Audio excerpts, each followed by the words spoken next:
2023ರ ಕರ್ನಾಟಕ ವಿಧಾನಸಭಾ ಚುನಾವಣೆಯಲ್ಲಿ ಕಾಂಗ್ರೆಸ್ ಪಕ್ಷ ಅಧಿಕಾರಕ್ಕೆ ಬರೋದಕ್ಕೆ ಪ್ರಮುಖ ಕಾರಣಕರ್ತರು ಸಿದ್ದರಾಮಯ್ಯ ಅನ್ನೋದು ರಾಜಕೀಯ ಪ್ರಜ್ಞೆ ಇರುವಂತಹ ಪ್ರತಿಯೊಬ್ಬರಿಗೂ ಗೊತ್ತು.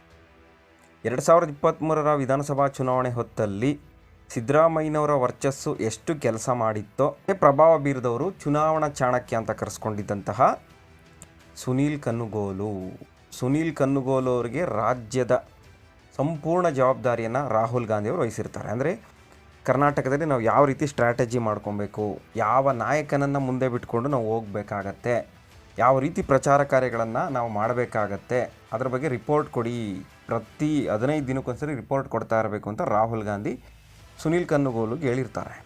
ಆಗ ಸುನೀಲ್ ಕನುಗೋಲು ಕೊಟ್ಟಂತಹ ಒಂದೇ ಒಂದು ರಿಪೋರ್ಟ್, ಕರ್ನಾಟಕದಲ್ಲಿ ಕಾಂಗ್ರೆಸ್ ಅಧಿಕಾರಕ್ಕೆ ಬರಬೇಕು ಅಂದರೆ ಸಿದ್ದರಾಮಯ್ಯ CM ಆಗ್ತಾರೆ ಅನ್ನೋದನ್ನು ಬಿಂಬಿಸಬೇಕು, ಸಿದ್ದರಾಮಯ್ಯನವರ ಮುಂದಾಳತ್ವದಲ್ಲಿ ಪ್ರಚಾರ ಕಾರ್ಯ ನಡಿಬೇಕು, ಸಿದ್ದರಾಮಯ್ಯನವರೇ ಕೇಂದ್ರ ಬಿಂದು ಆಗಿರಬೇಕು ಪ್ರಚಾರದಲ್ಲಿ, ಆಗಿದ್ದರೆ ಮಾತ್ರ ಕರ್ನಾಟಕದಲ್ಲಿ ಕಾಂಗ್ರೆಸ್ ಅಧಿಕಾರಕ್ಕೆ ಬರುತ್ತೆ ಅನ್ನೋ ಒಂದು ರಿಪೋರ್ಟನ್ನು ಕೊಡ್ತಾರೆ. ಯಾವಾಗ ಸುನೀಲ್ ಕನುಗೋಲು ಈ ರೀತಿ ಒಂದರ ಮೇಲೆ ಒಂದು ರಿಪೋರ್ಟ್ ಕೊಡ್ತಾರೋ ಆಗ ರಾಹುಲ್ ಗಾಂಧಿ ಎಚ್ಚೆತ್ಕೋತಾರೆ. ಅವರು ಓಪನ್ ಆಗಿ ಸಿದ್ದರಾಮಯ್ಯನವ್ರನ್ನ ಮುಖ್ಯಮಂತ್ರಿ ಮಾಡ್ತೀನಿ ಅಂತ ಹೇಳದೇ ಇದ್ದರೂ ಕೂಡ ಪ್ರತಿ ಪ್ರಚಾರದಲ್ಲೂ ಸಿದ್ದರಾಮಯ್ಯನವ್ರನ್ನೇ ಮುಂದೆ ಬಿಡ್ತಾಯಿದ್ರು. ಮತ್ತು ಅವರ ಪಕ್ಷದ ಒಳಗಡೆ ಅವ್ರು ಹೇಳ್ತಾರೆ, ಮುಂದೆ ಅಧಿಕಾರಕ್ಕೆ ಬಂದರೆ ಸಿದ್ದರಾಮಯ್ಯನವರೇ ಮುಖ್ಯಮಂತ್ರಿ, ಎಲ್ಲರೂ ಒಪ್ಕೋಬೇಕು, ಇದಕ್ಕೆ ಸಿದ್ದರಾಮಯ್ಯನವ್ರ ವಿರುದ್ಧ ಯಾರು ಎದುರು ಮಾತಾಡಬಾರ್ದು, ಸಿದ್ದರಾಮಯ್ಯನವರಿಂದ ಎಲ್ಲರೂ ಫಾಲೋ ಮಾಡಿ ಅನ್ನೋ ಒಂದು ಫಾರ್ಮನ್ನು ಹೊರಡಿಸ್ತಾರೆ ರಾಹುಲ್ ಗಾಂಧಿ. ಆಗ ಸಹಜವಾಗಿ ಕಾಂಗ್ರೆಸ್ನ ರಾಜ್ಯ ನಾಯಕರಿಗೆ ಖುಷಿಯಾಗುತ್ತೆ, 90 ಭಾಗ ನಾಯಕರಿಗೆ. ಯಾಕಂದರೆ ಸಿದ್ದರಾಮಯ್ಯನವರಿಂದನೇ ಜನ ಕಾಂಗ್ರೆಸ್ಗೆ ಓಟ್ ಹಾಕ್ತಾರೆ ಅಂತ ಅವ್ರಿಗೆಲ್ಲರಿಗೂ ಗೊತ್ತಿತ್ತು. ಅದಕ್ಕಾಗಿ ರಾಹುಲ್ ಗಾಂಧಿ ಸರಿಯಾಗಿ ಹೇಳಿದ್ದಾರೆ ಅಂತೇಳಿ ಅವರ ಮಾತನ್ನು ಎಲ್ಲರೂ ಪಾಲಿಸ್ತಾರೆ. ಈ ರೀತಿ 2023ರಲ್ಲಿ ಕರ್ನಾಟಕದಲ್ಲಿ ಕಾಂಗ್ರೆಸ್ ಪಕ್ಷ ಭರ್ಜರಿ ಬಹುಮತದೊಂದಿಗೆ ಅಧಿಕಾರಕ್ಕೆ ಬರುತ್ತೆ.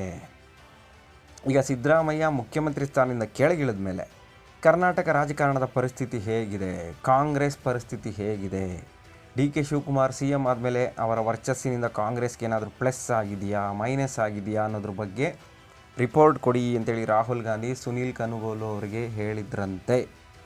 ಅದರ ಬಗ್ಗೆ ಹಲವು ಪತ್ರಿಕೆಗಳಲ್ಲಿ ವರದಿ ಕೂಡ ಆಗಿದೆ. ಸುನೀಲ್ ಕನುಗೋಲು ಒಂದು ರಿಪೋರ್ಟನ್ನು ಕೂಡ ಕೊಟ್ಟಿದ್ದಾರೆ.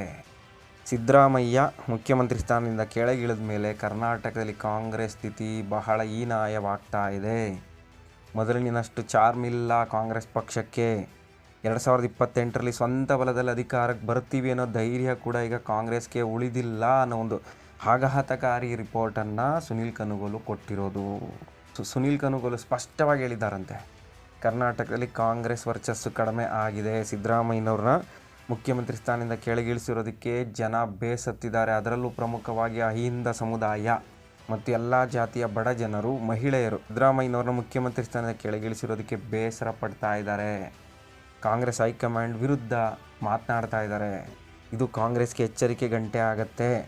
ಸಿದ್ದರಾಮಯ್ಯ ಇಲ್ಲದೆ ಏನಾದರೂ ಚುನಾವಣೆಗೆ ಹೋದರೆ ಖಂಡಿತ ಕಾಂಗ್ರೆಸ್ ಬಹುಮತ ಬರಲ್ಲ ಅನ್ನೋ ಒಂದು ರಿಪೋರ್ಟನ್ನು ಕೊಟ್ಟಿದ್ದಾರಂತೆ.